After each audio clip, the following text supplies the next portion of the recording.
Upon this person's death last Wednesday, former President Donald Trump called him a legend who was irreplaceable. House Minority Leader Kevin McCarthy said this person's voice guided the conservative movement for millions every day. Former President George W. Bush said in a statement that this person had an indomitable spirit with a big heart and he will be missed. Former White House Press Secretary Kayleigh McEnany tweeted, "My fellow classmates from my all-girls Catholic school knew that if they rode in my car, we would be listening to this person.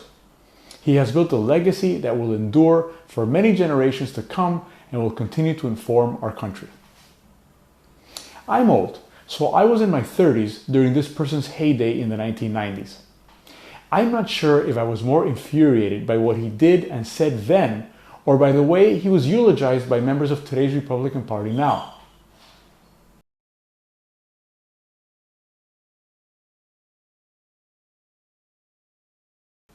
Of course, this person was Rush Limbaugh. Rush Limbaugh, the right-wing talk show host who gleefully stoked division in America, helped polarize our national politics, and made a career trafficking in bigotry and cruelty. Rush Limbaugh, who called women who defended abortion rights feminazis, called environmentalists tree-hugging wackos, and called global warming a hoax. Part of his act was to ridicule people, like when he mockingly imitated the tremors that were a symptom of Michael J. Fox's Parkinson's disease. When hundreds of thousands of Americans were dying of AIDS, Limbaugh ran a regular segment on his radio show called AIDS Updates, during which he presented nasty nuggets about gay people to the strains of Dionne Warwick's "I'll Never Love This Way Again." Limbaugh shamefully espoused the cruel and absurd idea that gays who died of AIDS brought it upon themselves through their behavior. Limbaugh himself died of lung cancer brought on by his lifetime of cigar smoking, so ironically, in his case, he did bring it upon himself through his behavior. Lawyer and women's rights activist Sandra Fluke was a law student in 2012 when she testified in Congress in support of the Obama administration's requirement that insurance plans cover contraceptives for women, regardless of the religious objections employers or educational institutions may have. Leader Pelosi, members of Congress, good morning, and thank you for calling this hearing on women's health and for allowing me to testify on behalf of the women who will benefit from the Affordable Care Act contraceptive coverage regulation. My name is Sandra Fluke, and I'm a third-year student at Georgetown Law School. Fluke's main point was that millions of women are prescribed contraceptives for serious medical conditions, and these women were under severe hardship because the contraceptives were not covered by their insurance plans, despite the women's verified medical conditions that required them. These denials of contraceptive coverage impact real people.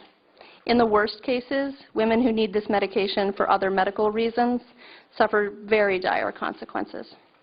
A friend of mine, for example, has polycystic ovarian syndrome, and she has to take prescription birth control to stop cysts from growing on her ovaries.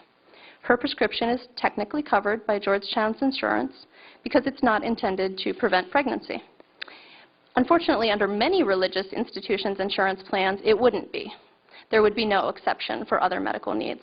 And under Senator Blunt's amendment, Senator Rubio's bill, or Representative Fortenberry's bill, there's no requirement that such an exception be made for these medical needs. I would like to make something clear here. In my opinion, health insurance companies should be required to include contraceptives in their plans when taken for any reason, including to prevent pregnancy. But that is clearly not Sandra Fluke's position. She argues that there should be exemptions granted so that contraceptives are covered when they are prescribed for reasons other than preventing pregnancy. In what encapsulates Rush Limbaugh's shtick, he intentionally, grossly misinterpreted Sandra Fluke's testimony and relentlessly made hay with it during his radio show. Here are clips from 3 separate episodes of the Rush Limbaugh Show. In the first one, he mistakenly refers to Sandra Fluke as Susan Fluke. What does it say about the college co-ed Susan Fluke, who goes before a congressional committee and essentially says that she must be paid to have sex? What does that make her?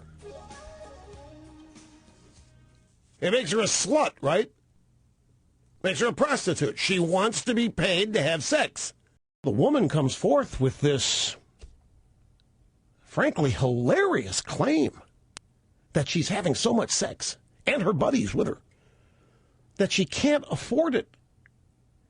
And not one person says, what did you ever think about maybe backing off the amount of sex that you have? We're going to have to pay for this. Now, we want something in return, Ms. Fluke, and that would be the videos of all this sex posted online so we can see what we are getting for our money. That is, ladies and gentlemen, Rush Limbaugh in a nutshell. He cunningly distorted the truth into narratives that stirred up hate and anger among his listeners, who were not likely to fact-check him.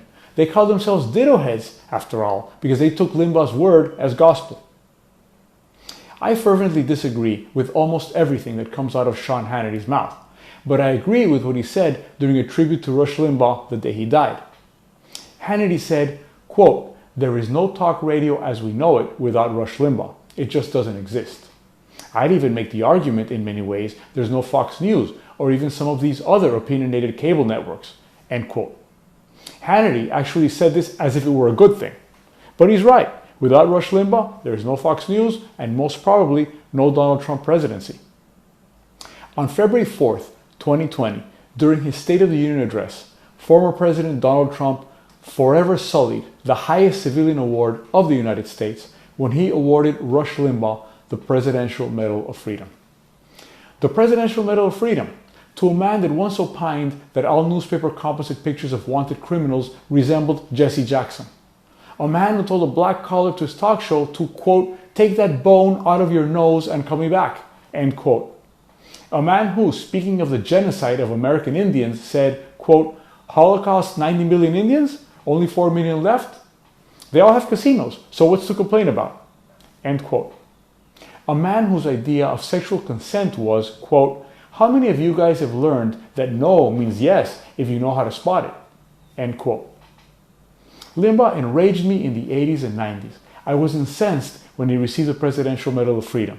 And last Wednesday, I was deeply disappointed to hear Republican leaders talk about this hate monger with reverence. Not only did Rush Limbaugh and his ilk inject into the Republican Party exactly what would have to be extracted from it for me to be able to support Republican candidates, he also was instrumental in transforming our political discourse from a somewhat civil exchange into the horrible cesspool that it is today. I'm not happy when anyone dies, but I will say the world would have been far better off had Rush Limbaugh never been born. I'm Jack Azout. Thank you for watching.